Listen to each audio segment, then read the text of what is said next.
Nah, aku tuh terpaksa membuat pestisida nabati yang berbahan non kimia itu karena kayak gini, karena sengatan ini buah pepayaku disengat oleh binatang, jadinya timbul bercak-bercak dan noda seperti ini. Untuk merawat tanaman kita, apalagi tanaman yang akan kita makan, kita konsumsi sendiri ya, kita perlu memperhitungkan tingkat kesehatannya dari sisi pupuk maupun obat-obatan, supaya kita itu terhindar dari yang namanya unsur berbahan kimia ya. Di sini aku mau menciptakan pestisida pengusir atau pembasmi hama alami tanpa adanya bahan kimia. Ayo langsung aja kita peragakan lur. Langkah pertama yang harus kita lakukan adalah kita membutuhkan 3 siung bawang putih. Kita kupas terlebih dahulu. Cukup dengan 3 siung bawang putih yang kita kupas seperti ini, itu bisa membuat hama yang ada di tanaman kita itu tunggang langgang lur. Lalu masukkan bawang putih ke dalam satu blender, wadah blender ya. Mau ditumbuk juga boleh, tapi aku pengen simple aja. Ini 3 siung bawang putih sudah aku masukkan. Dan lalu aku menggunakan ini daun sirsak untuk pestisida nabati. Dari keduanya sobat kalau ragu dengan artikelku ini dapat melihat sendiri di tayangan-tayangan ya, atau artikel dari petani sukses manfaat dari bawang putih untuk pestisida atau menggunakan ini daun sirsak untuk pestisida nabati ya. Nah, aku menggunakan 20 lembar daun sirsak ya. Kita masukkan di dalamnya. Boleh kita cincang terlebih dahulu, boleh juga langsung dimasukkan, atau mungkin ditumbuk juga boleh.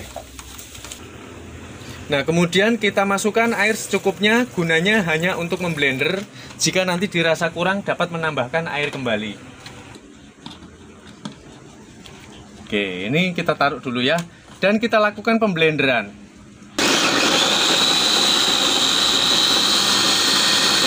Lalu kita adakan satu penyaringan terlebih dahulu.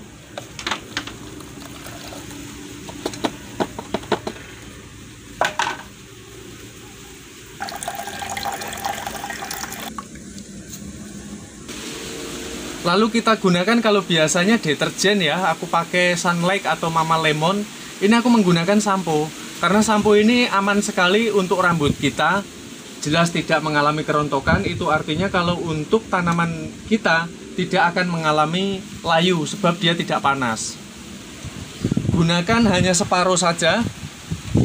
Mau disemuakan juga nggak apa-apa, tapi kalau aku menggunakan separuh saja karena hama itu takut dengan wewangian. Wewangian yang ada di ramuan kita ini itu dapat menghilangkan nafsu makan untuk hama penyerang, sehingga dia kehilangan nafsu makannya, sehingga tanaman kita itu jadi aman. Lalu kita masukkan ke dalam botol. Ini anginnya kencang lur, ini aduh agak berisik kameranya ya, brak-bruk ya.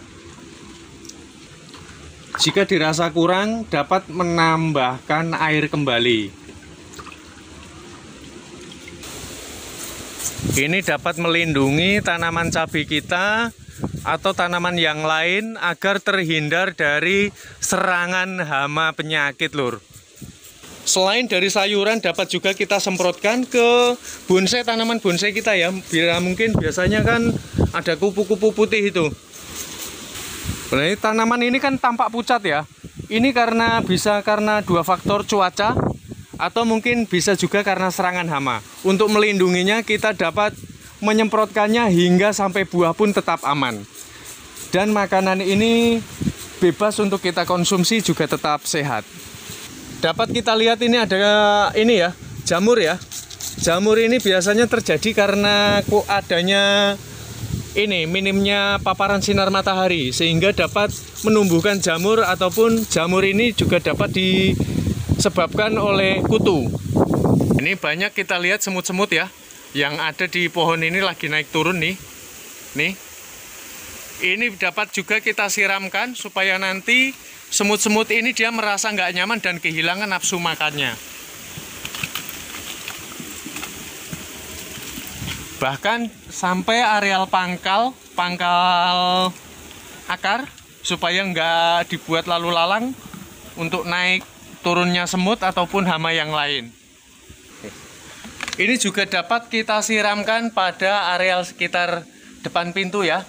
Biasanya yang suka buat lalu lalang, semut-semut ataupun serangga yang lain.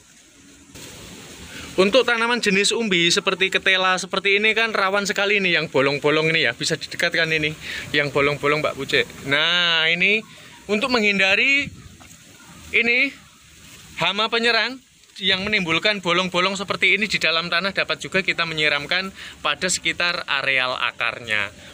Oke, terima kasih buat sahabat semua ya.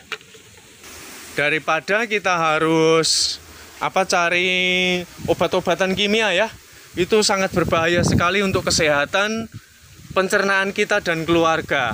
Mudah-mudahan artikel ini bisa bermanfaat untuk seluruh sobat semua. Saya ucapkan matur suwun.